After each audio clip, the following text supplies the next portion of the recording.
Consumer protection authority यानी कि CCPA की तरफ से एक नोटिफिकेशन आया था जहां पर उन्होंने 20 नोटिस इशू करे थे आईएएस कोचिंग इंस्टीट्यूट्स को फॉर मिसलीडिंग एडवर्टीजमेंट्स।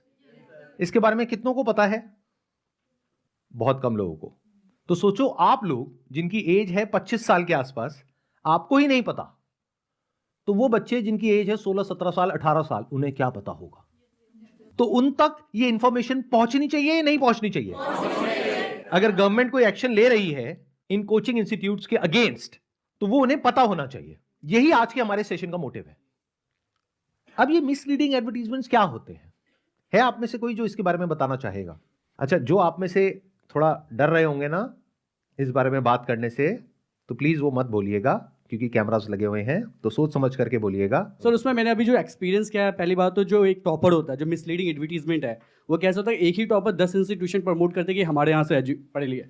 ये पॉसिबल कैसे है? पॉसिबल ऐसे सर, गिव एंड टेक है ये एवरीथिंग। अगर आपके लिए, जैसे अब हम यहाँ पे आए तो हम प्रॉफिट के लिए आए, हमें कुछ तो मिल रहा है, बेशक हम फ्री ऑफ कॉस्ट यहाँ पे शॉर्ट लिस्टेड हुए कि चलो आओ संदीप महेश्वरी सर के सेशन लो, लेकिन हम कुछ तो लेके जाएंगे यहाँ से।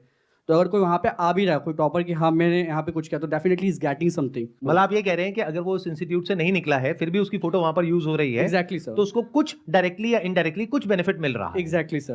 अब वो क्या है वो पता नहीं। यस सर, वो कुछ भी हो सकता है सर, जो हम एक्सपेक्ट भी नहीं कर सकते, अज्यूम भी नहीं कर सकते।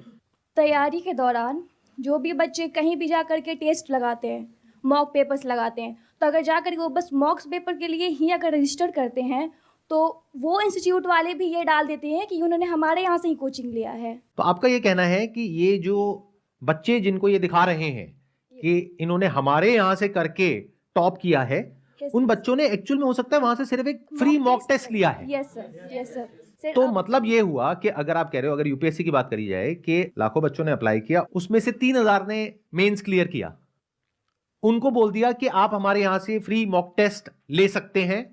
उसके बेस पर एडवर्टाइजिंग में इस तरीके से उसको पोर्ट्रे किया जा रहा है जैसे कि उसने पैसे दे करके वहां से 1 साल की या 2 साल की कोचिंग ली है, जबकि रियलिटी क्या है कि उसने वहां से कोचिंग नहीं ली है। ये बिल्कुल ऐसा हो गया कि मैं जाऊं और जा करके टॉप जो बॉलीवुड के सेलिब्रिटीज हैं उनके साथ में फोटो खिंचा लूं और फोटो खिंचा करके बोलूं, अरे ये तो मेरे यहां से निकला है, ये भी मेरे यहां से निकला है, ये भी मेरे यहां से, ये तेरे को निकलना है, 50,000 रुपए दे दे, अगला तू ही है। सर इसमें मुझे एक चीज़ और लगती है, जैसे कि क्योंकि जो बच्चे होते हैं जो चूज़ करते हैं उनके पास दिमाग इतना होता नहीं है। 16-17 ईयर्स, मतलब मैं जो बता रही हूँ एज, मैंने भी कोटा नीट के लिए प्रिपरेशन करी थी, तो उस टाइम यही हुआ था कि देख के ना दीदी भैया को देख के कि नीट अच्छा होता है, डॉक्टर बन जाएंगे, और बस ये होता है कि नीट कर लिया या फिर जेई निकाल लिया तो पूरा लाइफ सेटल है। बट असली में ऐसा नहीं होता है।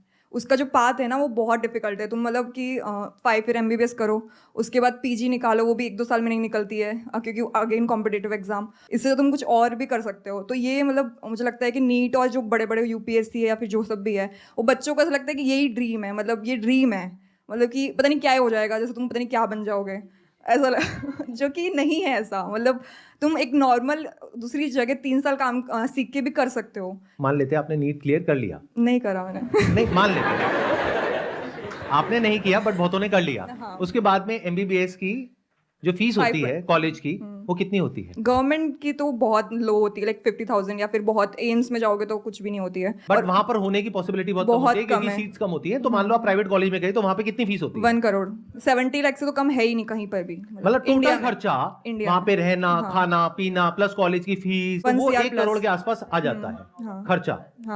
और ये करने के बाद में अगर आप आगे PG ना करो, कोई स्पेशलाइजेशन ना करो, सिर्फ यही करो, तो कितनी सैलरी मिलती है? 45,000, 45, depend on state to state. वहां से निकलने के बाद में जो एवरेज सैलरी आपको मिलती है that is around 50,000 rupees per month. Yes sir. तो अगर ये 1 करोड़ रुपए आपके पिताजी के पास में या माताजी के पास में नहीं है और आपने लोन ले लिया है, तो इस लोन के ऊपर जो इंटरेस्ट लगेगा वो लगेगा 9%, यानी साल का 9 लाख रुपए आपको देना है इंटरेस्ट, और आपकी कमाई है साल की 6 लाख रुपए, जिसमें से कुछ खर्चे भी होंगे। तो इसके ऊपर एक बहुत बड़ा क्वेश्चन मार्क है कि क्या ये रास्ता जिसके पीछे पूरी दुनिया दीवानी है, क्या ये रास्ता सबके लिए सही भी है या नहीं है? मुझे यही बोलना चाहती हूँ UPSC के बारे में कि कुछ बच्चे सिर्फ एक टीचर को देख के, एक पर्टिकुलर टीचर को देख के सिर्फ एक कोचिंग में जाते हैं, लेकिन वहाँ पर क्या होता है कि वो सिर्फ आपको एक सब्जेक्ट का कोर्स नहीं देंगे, वो आपको सिर्फ बहुत सारा कंबाइंड सब्जेक्ट का, मतलब कि आप सिर्फ एक टीचर को देख के जा रहे हो कि ये टीचर अच्छा पढ़ाता है, आपने कहीं से सुना है या यूट्यूब से देखा है या शॉर्ट पे देखा है, लेकिन वहाँ पे जाके वो आपको जीएस की मतलब हिस्ट्री। टीचर होता है जिसको देख करके बच्चे दीवाने हो जाते हैं। Yes sir. अरे सर, यस। उनकी बातें सुनते हैं तो सर बड़ा अच्छा लगता है, मन करता है बस सुनते ही रहो। तो ये जो दीवानगी होती है एक टीचर के लिए, उनके इंस्टीट्यूट को आप ज्वाइन कर भी लेते हो, करने के बाद पता लगता है कि वहाँ पे तो हजारों बच्चे हैं आपके जैसे, और वो जिनको देख के आपने ज्वाइन किया है उनके पास तो टाइम ही नहीं है आपके लिए। Yes sir. ऐसा होता है, नहीं होता है? तो क्या ये पहले उन लोगों को बताना चाहिए, नहीं बताना चाहिए? सर बताना चाहिए कि भाई वो पढ़ाते भी हैं, या वो सिर्फ यूट्यूब पर वीडियोस में तो दिखते हैं, लेकिन जब इंस्टीट्यूट में आप जाते हो तो साल में एक बार कोई एक आध क्लास में वो दिख जाते हैं, उसके बाद में कुछ अता पता नहीं है, जिनको देख करके आप वहां पर गए हो।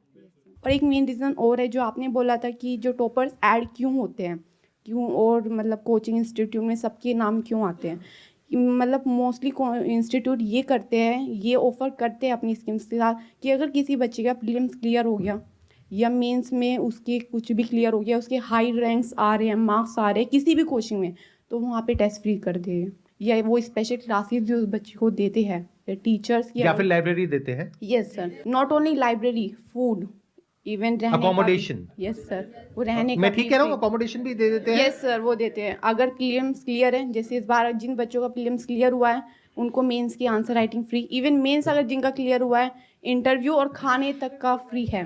जब आपको एक मजेदार बात बताऊं, ये मेरी यूपीएससी कोचिंग रियलिटी वाली वीडियो अपलोड हुई थी ना, यस सर, तो वहां पे आप नीचे कमेंट्स जा करके देखो, बहुत बच्चों ने वहां पर, क्योंकि वो ब्रेन वॉश हो चुके हैं पूरी तरीके से, यस सर, वो कमेंट कर रहे हैं, सर आप ये कैसे बोल सकते हो इनके बारे में, ये तो फ्री में बच्चों को रहना देते हैं, खाना देते हैं, फ्री में उनको कोचिंग देते हैं। मैंने कहा किनको देते हैं, तो मैंने थोड़ा रिसर्च किया, तब पता लगा वो बच्चे जिनका प्रीलिम्स क्लियर हो जाता है। जी जी, जो बच्चे सिलेक्टेड हैं उनको इंटरव्यू के लिए free interview most of the right. Coaching. तो दो लेयर है अगर आप ध्यान से समझोगे, एक है जिनका मेंस क्लियर हो गया है यानी 3000 बच्चे, उनके लिए क्या है, free mock test, yes sir, जिसकी की वीडियो बनेगी बढ़िया सी, और उसकी शॉर्ट्स बनेंगी और सब जगह अपलोड हो जाएंगी, और स्पेशल और उसमें कुछ इतने कमाल के क्वेश्चंस पूछे जाएंगे कि वो वायरल हो जाएगी, और जैसे ही वो वायरल हुई तो बच्चे दीवाने हो गए। सिर्फ एक मॉक टेस्ट के बेसिस पे कि ये यहाँ पे गया है, ये बच्चा हमारे पास मॉक टेस्ट देने आया है, तो वो उसे अपने फ्रेम पे या अपने ही बैनर पे लगाते हैं। इसके पीछे ना दो रीजंस हैं कि वो टॉपर्स क्यों नहीं बोलते हैं। एक है ग्रीड, एक है फियर। अब ग्रीड सिर्फ पैसे की नहीं होती है, ग्रीड फेम की भी होती है। अभी मेरा ये क्रैक हुआ और इतने बड़े सर मेरे बारे में इतना कुछ बोल रहे हैं, मेरी वीडियोस अपलोड हो रही हैं, स्प्रेड हो रही हैं, वायरल हो रही है, होने दो, मेरे को क्या फर्क पड़ता है। That is one. तो उसको क्या मिल रहा है, फेम मिल रहा है। अच्छा, अंदर की कोई सेटिंग है या नहीं है उसके बारे में हम कुछ नहीं कह सकते विदाउट एनी प्रूफ, तो उसकी हम बात नहीं करते। दूसरा क्या है, फियर, कि मान लो कोई टॉपर है जिसके अंदर से ये आ रहा है कि ये गलत हो रहा है, मान लो आप ही वो टॉपर हो और 10 जगह पर आपकी फोटोज यूज करी जा रही हैं, हर एड में फ्रंट पेज पे आपकी फोटोग्राफ है, AIR1 ये नाम है, और इस कोचिंग में, और दूसरी कोचिंग की एड में भी है, तीसरी में भी है, चौथी में भी है। अब आप वो देख रहे हो, आपको अंदर ही अंदर गुस्सा तो आ रहा है, और आपने अपने पेरेंट्स से बात किया कि क्या मुझे कुछ करना चाहिए इनके अगेंस्ट। आपके पेरेंट्स क्या बोलेंगे कि छोड़ना बेटा, अपने काम पे ध्यान दे, कहां इन लोगों से लड़ेगी।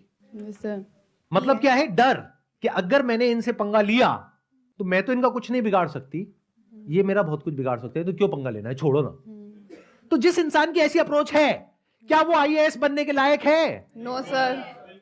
तो गलती सिर्फ इन कोचिंग इंस्टीट्यूट्स की नहीं है, आपकी भी है। Why are you saying students? आप ही तो वो स्टूडेंट्स हो, यस सर, ट्रू। आप ही तो वो एस्पिरेंट्स हो, यस सर। आपसे अलग थोड़ी हैं कि दूसरे प्लेनेट से थोड़ी ना आ रहे हैं। अच्छा, मैं आप लोगों से एक क्वेश्चन पूछता हूं कि अगर आप वो टॉपर हो भी सकते हो, मतलब ऐसे क्यों देख रहे हो, तो आप लोगों को तो यकीन ही नहीं है। मान लेते हैं आप वो टॉपर हो और आपके साथ में कुछ ऐसा होता है, तो क्या करोगे? अगर जवानी में भी डर लग रहा है तो बेकार है जवानी।